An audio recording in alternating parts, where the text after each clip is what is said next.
Hindu terrorism చూపించే ప్రయత్నం చేశారు. అజ్మల్ కసాబ్కి ఎర్ర తాడు కట్టి ఇతను హిందూ టెర్రరిస్ట్ అని చిత్రీకరించే ప్రయత్నం చేశారు.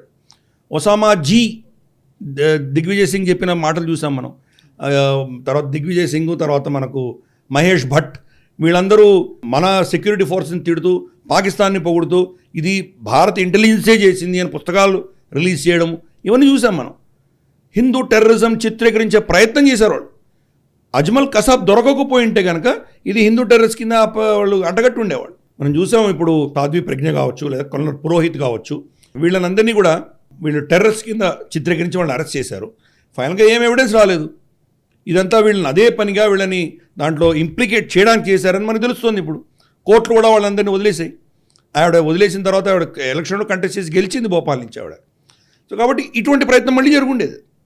దీన్ని బ్యాలెన్సింగ్ చేయడానికి వాళ్ళు హిందూ టెర్రరిజం చూపించే ప్రయత్నాలు చేశారు.